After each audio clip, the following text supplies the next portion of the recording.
Hi everyone, it's Adam from Canadian Cemetery History. I just wanted to give you a quick virtual tour from my visit to St. Anne's Roman Catholic Cemetery in Walpole, Ontario. Beautiful church with some beautiful stones and statues. Hope you enjoy some of the scenes. One of the first stones I came across was for a woman named Prudence Montague, who was a native of County Down in Ireland. She died July 22nd, 1877 at the age of 63 from consumption, which usually meant what we now call tuberculosis. If you get up close to her stone, you can see a cross and then two angels praying beside, the symbolism being that the angels are praying for her soul. This is quite a common symbol in Catholic cemeteries from the 19th century. This next stone was a particularly sad stone for a woman named Mary Poole, who died February 10th, 1884 at just 25 as a result of complications from childbirth. Even more sad was I noticed at the bottom of the stone an inscription for her infant son John, who died at just 23 days, likely shortly after her.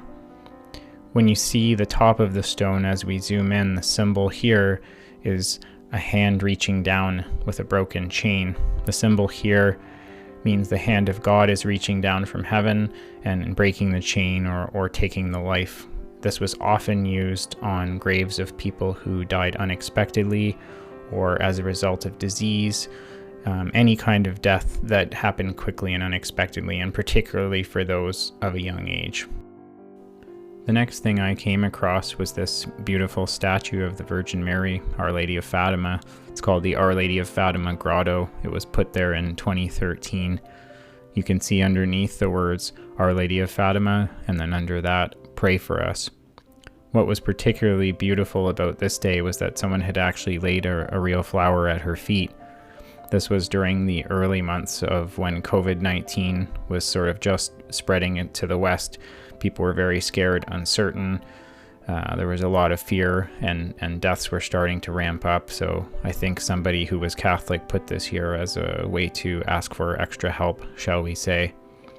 Even more beautiful as we zoom up here and you can see some of the details of the statue is someone had actually put another real flower inside just behind her hands there. So quite a beautiful and peaceful sight at a time when it was certainly needed. The next stone I came across was this toppled stone for a boy named Albert Brick. Albert was the son of a farmer who died at just 12 years old in February 1880 from what his death record said was inflammation of bowels. It's tough to say with certainty exactly what that meant, but sometimes it could mean dysentery or some other type of disease of the bowels. He died at quite a young age. At the top of his stone we can see a wilted rose, which symbolizes a death early or a life cut short or a life not fully bloomed in this case. And then at the bottom of his stone, his epitaph says, "He has gone to heaven before us, but he turns and waves his hand, pointing to the glories o'er us in the fair and happy land." And you can even still see the name of the monument maker, J.M. Gifford from Cayuga. This next stone was another toppled stone I wanted to show you for a young woman named Joanna Devine. She died at just 19 in 1873. Fortunately, I haven't yet located a death record to tell how she died, but what was particularly mysterious about the stone was at the bottom, because it had broken in pieces, her epitaph was something I was unable to read, so I made out some words which I'll share with you. It looks like it says, "A rose here I planted on a cold winter's day, and in heaven I hope she's blooming. She was my child and the pride of my heart. May her soul rest in peace." And then some of the other words I can't make out, but it's quite a sad stone and scene. Stepping away from the sad for a moment, I also came across this beautiful statue of St. Francis of Assisi on one side of the yard, almost out in the field.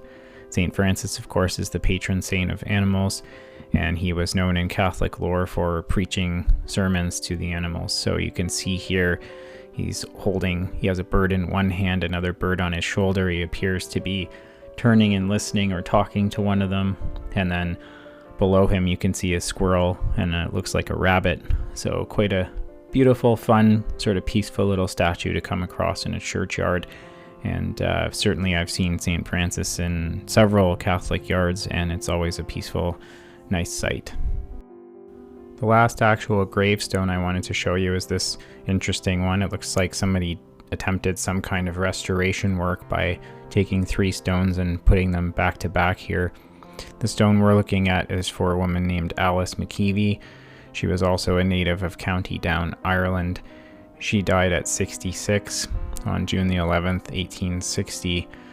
You can see here again the same motif we saw earlier of the angels praying beside a cross, the symbolism of praying for her soul. At the bottom of this one, we can also see an interesting epitaph that says, "In death's cold arms lies sleeping here, a tender parent, a companion dear. In love she lived, in peace she died. Her life was asked, but was denied." This is a not terribly common, but somewhat common epitaph I've seen probably 100 times or more on various stones across Ontario, usually as the verse suggests for a parent. So quite an interesting stone, sad little epitaph. So that concludes this short but I hope interesting video of St. Anne's Cemetery in Walpole, Ontario. I thought I'd finish by just showing you some images of this moving statue of Jesus on the cross. It's regardless of your faith or if you have faith, it's quite a sight. You can see it from almost all sides of the yard, and especially when you drive by, it draws your attention right away. It's quite a beautiful churchyard and cemetery. I hope you get a chance to make it out there someday, and I hope you enjoyed this video. If you did, please subscribe to my channel and please give the video a like, and have a nice day.